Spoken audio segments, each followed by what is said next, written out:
Halo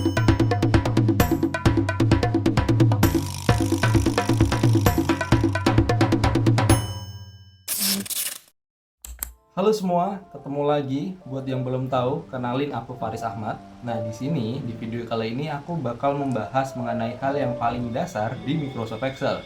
Seperti apa itu toolbar, apa itu kolom, baris, dan fitur lain yang ada di Microsoft Excel. Oke, kalau gitu kita langsung aja ke screen-nya. Sebelumnya subscribe dulu supaya kamu nggak ketinggalan konten-konten selanjutnya. Nah, buat teman-teman yang sebelumnya belum pernah pakai Excel, ini adalah tampilan awal dari Microsoft Excel, baik itu di PC ataupun di laptop. Disclaimer aja, aku di sini pakai Microsoft Excel versi 365. Jadi buat teman-teman yang mungkin tampilannya sedikit berbeda, itu nggak apa-apa, karena secara fitur masih sama aja. Jadi yang pertama, aku akan mulai dengan gimana cara membuka lembar kerja baru. Untuk membuka file baru atau lembar kerja baru, kita bisa klik New di sini dan kita pilih Blank Workbook.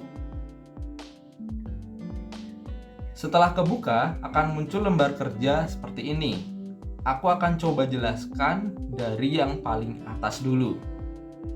Di sini ada yang namanya tab, yang berisi seperti File, Home, Insert, dan lain-lain. Kalau misal kita klik di sini, di salah satu yang ada di sini, akan muncul beberapa pilihan di dalamnya. Nah, beberapa pilihan inilah yang dinamakan dengan ribbon. Dari setiap ribbon dibagi menjadi beberapa section yang berbeda. Seperti pada tab Home misal, ada yang namanya clipboard, font, alignment, dan lain-lain. Nah, section-section inilah yang dinamakan dengan group. Selanjutnya, aku bakal menjelaskan mengenai perbedaan kolom dan baris yang ada di Excel, supaya nggak pada kebalik ngartinya. Nah, untuk kolom, itu adalah sel dari paling atas hingga paling bawah. Jadi kalau aku blok di huruf A, berarti ini adalah satu kolom. Ciri-ciri dari kolom itu ditandai dengan huruf, mulai dari A, B, C, dan seterusnya. Kemudian dilanjutkan dengan huruf-huruf abjad lainnya. Sedangkan baris itu adalah sel dari paling kiri hingga paling kanan. Jadi kalau aku klik nomor 1, ini adalah satu baris. Biasanya baris juga disebut dengan row, itu cuma perbedaan bahasa aja. Nah, ciri-cirinya baris ditandai dengan angka, mulai dari angka 1, 2, 3, dan seterusnya.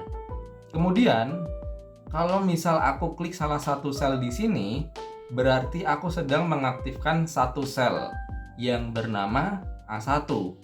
Karena sel ini berpotongan antara kolom A dan baris nomor 1.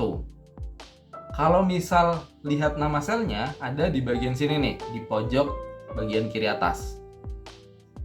Terus selanjutnya, kalau misal aku blok dari sel A1 sampai sel A3, ini yang dinamakan dengan range. Jadi range adalah kumpulan dari beberapa sel yang berbeda. Intinya lebih dari satu sel.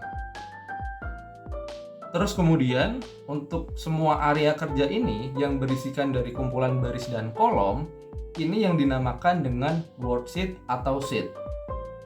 Jadi kalau mau menambahkan sheet baru, kamu bisa pilih di bagian sini, di bawah sini.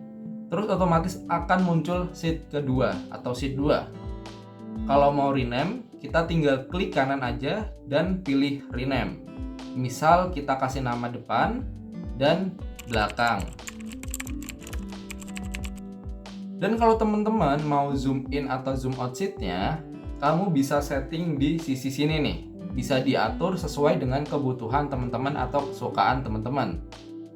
Sekarang kita akan coba untuk menginput sebuah data. Misal aku tulis, kemudian di sini ada nama buah, stok terisi, dan harga satuan. Jadi kalau kita misal menulis kata yang panjang, kalimat itu akan terpotong kayak gini nih. karena data lebih panjang daripada lebar kolom defaultnya. Nah, solusi buat ngerapiinnya, pertama kita bisa tarik manual seperti ini sampai semua datanya kelihatan. Atau dengan klik 2 kali di garis antara 2 kolom yang ada di data ini. Maka secara otomatis lebar kolomnya akan menyesuaikan dengan data yang ada di dalamnya. Hal yang sama kita lakukan ketika akan merapikan baris. Dan terakhir, aku mau ngasih tahu juga kalau misal kita klik salah satu sel, berarti kita sedang mengaktifkan sel. Terus kalau mau mengedit data, teman-teman bisa klik 2 kali dulu, kemudian baru edit datanya. Karena kalau nggak diklik 2 kali, maka kita akan menginput datanya dari awal. Kira-kira seperti itu teman-teman. Jadi tadi kita udah membahas tentang cara membuat file baru, kemudian pengenalan tab, ribbon, dan group. Kemudian kita juga membahas soal perbedaan kolom dan baris, terus gimana cara menambah sheet baru, dan terakhir kita membahas soal gimana merapikan sel. Kira-kira itu aja pembahasan di sesi kali ini. Jangan lupa diulangi lagi materinya supaya lebih paham. Oke, kalau gitu sekian dulu, sampai jumpa di konten selanjutnya.